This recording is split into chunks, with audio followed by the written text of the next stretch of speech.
Greetings, Redheads. Thank you for joining me in another episode of your favorite show, the one, the only Red's View. I am your gracious host, Jay Red. Thank you so much for joining me right now. If you haven't already, make sure that you subscribe to youtube.com/Red's View. It's important that we get those subscribers up, and also hit the like button at the beginning or end of this video. Like or dislike, it's all good, just as long as we got some participation. All right, everybody. So this probably is like my third or fourth video talking about this individual. The individual's name is Lizzo. All right, everybody, so let's go ahead and dive into it. So Lizzo actually is in the news recently for tearing up, crying in an Instagram live video yet again, talking about how people are talking about her actually. She just released a single with Cardi B called Rumors. And in the song, she's talking about she hadn't fucked Drake yet and all this other stuff, right? But I think after a couple of days, I was gonna make this video yesterday, but y'all just been thinking, man, like, I think Lizzo and her team, either or, they know what they're doing. They know what they're doing, all right? Like, this is clear as day to see this. If you look, I guess, like the last 2 years of what she's actually been doing, from her antics to her music, because her antics overshadow her music, right? So I'm gonna start this off by a positive note. I think Lizzo is a talented individual, artist, right? I think that she's a talented rapper, singer. She just kind of mixes them together, and she kind of reminds me of Missy a little bit, when it comes to her creativity. But I gotta get my coffee. I love coffee. But anyway, so yeah, I think that she's talented. The Truth Hurts song, the actual single, I think that was dope. I think it was catchy. And the songs that she put out, you can't deny that she's actually talented. It's just that her antics and everything else that she does, her controversy, grabs people's attention more than the actual music. The same thing as Lil Nas X. And I don't think that this is all by accident. If it is, that's crazy, right? But this, I feel like, is by design. So let's talk about what she recently said, about this whole FATPHOBIC thing. FATPHOBIC, all right? So I want to break down, I get so tired of the terminology that we use today, because words don't mean shit anymore. Words don't mean anything because we use everything out of context or don't use the right words. So when I hear phobia, right, I'm wondering who the hell are people afraid of, right? Because that's what phobia means. How many people have seen the movie Arachnophobia? I remember seeing that back in middle school.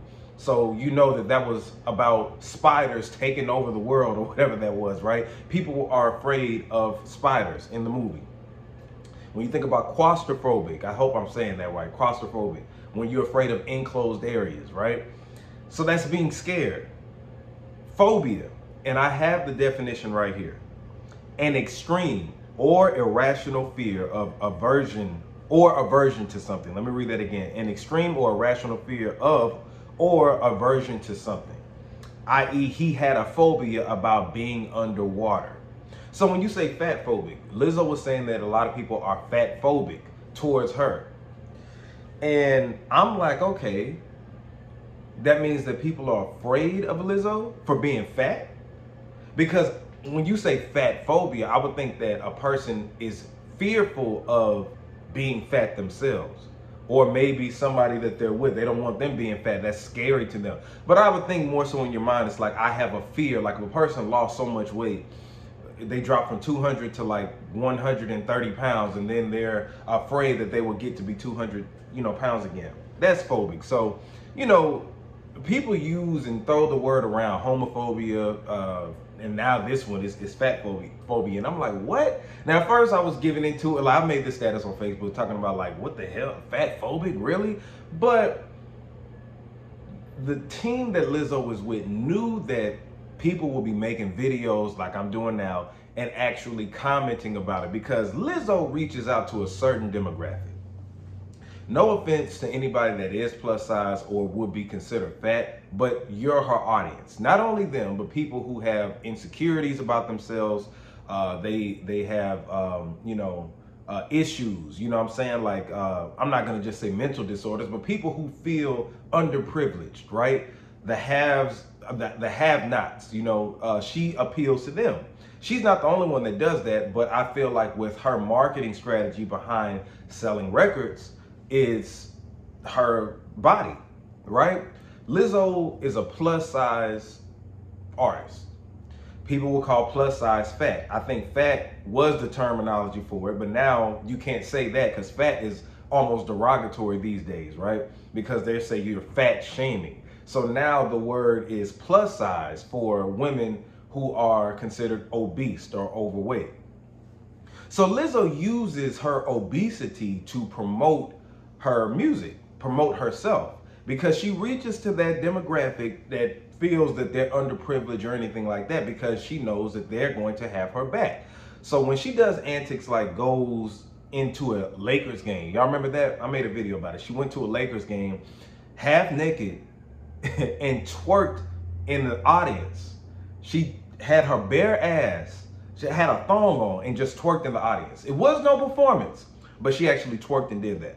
Now, the first thing people were saying back then was, well, you got smaller girls. Y'all don't say nothing when smaller girls do that. I'm like, as much as Megan Thee Stallion sexualizes herself, unless it's a performance, she's not going to go to no NBA game and just start twerking. Like, come on now, let's stop. Let's stop. Let's stop the BS, all right? So it's a repeated cycle.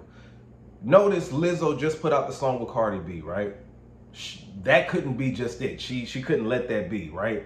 It had to be some controversy surrounding it. So now she plays this part. It's game. She plays this part of I'm this confident, obese individual that doesn't care what nobody got to say, and I'm going to do whatever I feel like will grab your attention, which means that I'm going to be naked on Instagram.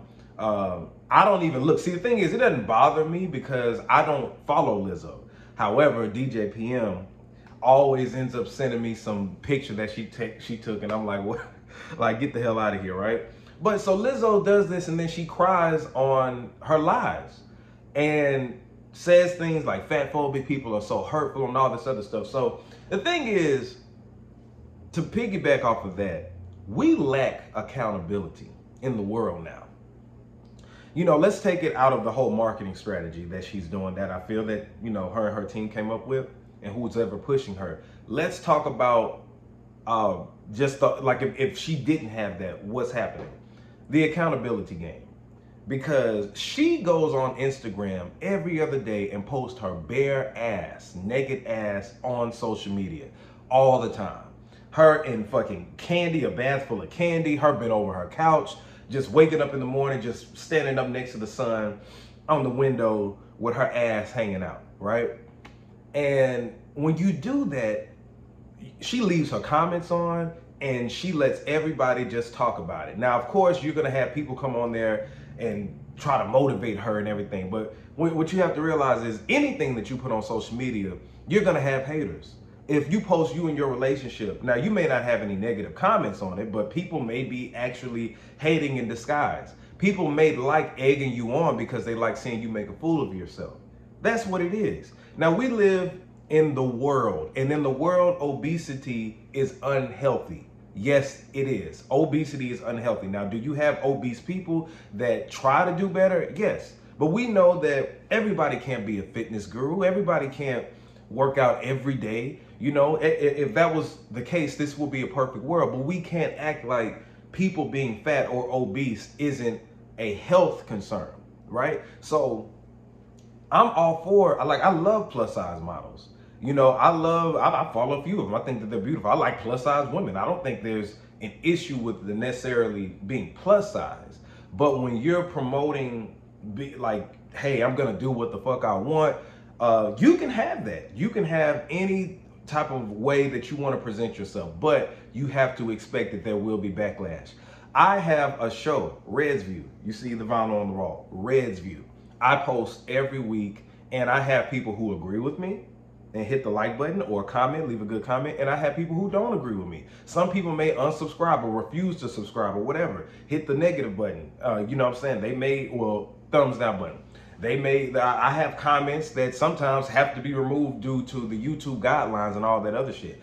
I don't care about that because this is my opinion. These are my views. If I say that Nas is the best rapper alive and you feel like Jay-Z is, hey, we can have that debate. We can have that discussion. I really don't give a shit sometimes. This is my outlet. And I love for people to come in and engage with it, but this is what I do. But I know when I put these videos out, it's unpopular opinions sometimes. But people tune in because they like my material. They like my content. So let's stop acting stupid, all right? So she does a lot of these things that grabs people's attention that if anybody else who was a smaller frame did half of the shit that she did do, they will be called ratchet, they will be called hoes, thoughts, and everything like that. But the fact that Lizzo does it, it's liberating. It's, you know, it's brave and all this other stuff. But is it really brave if you make IG live videos crying and stuff? But see, that's the thing. I feel like that's by design because she just released this single with Cardi B. And what better way to do it than to have some promotion of, you know, I'm trying to think like self-awareness or, you know, feeling sorry for yourself because you get the pity party crowd, you know, and she does this from time to time and is successful at it, right? This helps build it. She plays this whole, I'm for myself, but I also have, people are so hurtful and all this other stuff, and why can't this, why can't that? But, you know, we read through the game. We read through the game. I think that it could be all by design. But what do y'all think? Do you think this is all by design, or do you think Lizzo really does have issues, right? Because if she does, then social media isn't the outlet for her. Because you have to make a conscious decision. Anything you post on social media, like if I got up right now and didn't make sure my hair was straight, didn't have a haircut, didn't have my facial hair trimmed up, you know what I'm saying? And I got eye boogers all in my eyes or something in my teeth, then, and if I didn't give a fuck and I'm like, hey y'all, like this is me, I don't care, I just woke up and I'm making this video, and y'all roast me in the comments, I have to accept that. I'm not gonna go on Instagram Live and talk about, you know, people are just so hurtful, people are so, this is social media. And if she really needs therapy, social media isn't for that. Because outside of her planning this shit that I think that they do, I think that she would need therapy. Because obviously you're not happy with yourself. You hate yourself. But you try to make people accept you who don't like that obesity, and they don't have to accept that. You don't have to post those type of pictures of yourself being naked and all that, because you know you're gonna have people laughing at you and talking shit about you. But anyway, let me know in the comments what y'all think. Yes, I'm making another video about Lizzo and what, I'm not coming for Lizzo. It's just that she does stuff that as a media personality or journalist, whatever you wanna call it, I'm going to give my opinions about it. If you don't like it, just don't watch the video. But anyway, man, make sure y'all subscribe to youtube.com/RedsView. Follow me on Instagram and TikTok at JAYR3D. And if you need a DJ in Atlanta, hit me up, DJ J Red. This is J Red, Reds View. I am signing out.